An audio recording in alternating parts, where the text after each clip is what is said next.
Assalamualaikum warahmatullahi wabarakatuh.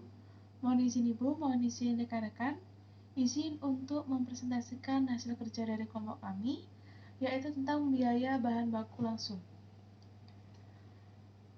Yang pertama adalah nama anggota kelompok kami. Mohon izin untuk memperkenalkan diri.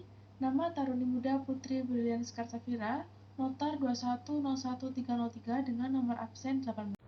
Mohon izin Bu, mohon izin rekan-rekan, izin memperkenalkan diri, Taruna Muda Andi Erwin, notar 2101034. Mohon izin Bu, mohon izin rekan-rekan, izin memperkenalkan diri, Taruni Muda Maria Della Strada Laupulo Langodai, notar 2101215. Jadi yang pertama adalah bahan baku dan biaya bahan baku.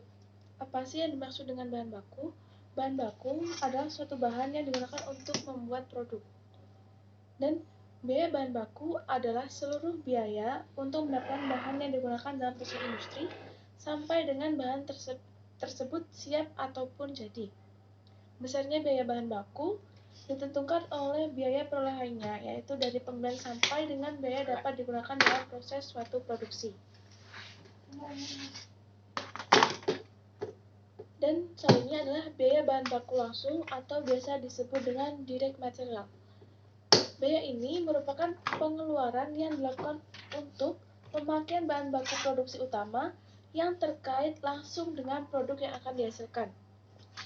Kemudian menurut Salman, pengertian biaya bahan baku adalah besarnya penggunaan bahan baku yang dimasukkan ke dalam proses produksi untuk menghasilkan produk jadi. Dan sedangkan bahan baku langsung merupakan bahan baku yang dipakai untuk produksi saja. Ya, terima kasih atas kesempatan yang telah diberikan kepada saya. Di sini saya akan menjelaskan tentang contoh dari bahan baku langsung. Contoh yang pertama adalah kayu. Kayu itu dipakai untuk kebutuhan mebel. Contohnya dalam pembuatan meja, kursi, maupun lemari. Kemudian yang kedua adalah karet. Karet itu untuk membuat ban, baik ban mobil maupun ban motor. Yang contoh yang ketiga adalah kain dan benang. Kain dan benang itu digunakan untuk membuat pakaian, entah itu baju, celana maupun gaun. Kemudian yang ketiga adalah tepung dan telur. Tepung dan telur itu digunakan untuk membuat kue. Contoh yang lain adalah yaitu kedelai. Kedelai itu untuk membuat seperti membuat tahu, tempe maupun kecap. Contoh yang keenam adalah serat kayu. Serat kayu di sini digunakan untuk membuat kertas maupun tisu. Kemudian yang selanjutnya adalah tanah liat. Tanah liat di sini digunakan untuk membuat genteng, batu bata merah maupun gerabah. Yang terakhir adalah susu. Susu itu sebagai bahan baku untuk pembuatan keju, mentega maupun krim. Mohon izin Ibu, mohon izin rekan-rekan, di sini saya akan menjelaskan tentang fungsi tersedianya persediaan bahan baku. Jadi ada 4 fungsi tersedianya persediaan bahan baku. Nah, yang pertama, menghilangkan resiko keterlambatan datangnya barang atau bahan-bahan yang dibutuhkan oleh perusahaan.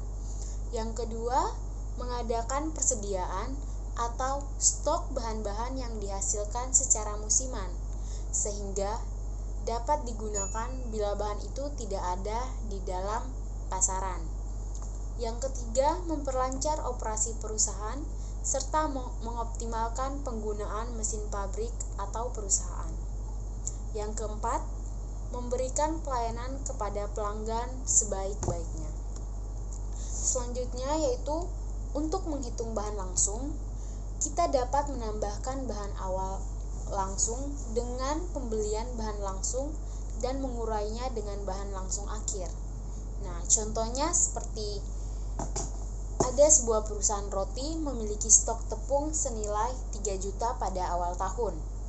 Nah, setelah itu, selama tahun tersebut, dia membeli tepung senilai 10 juta dan memiliki sisa tepung senilai 2 juta di akhir tahun.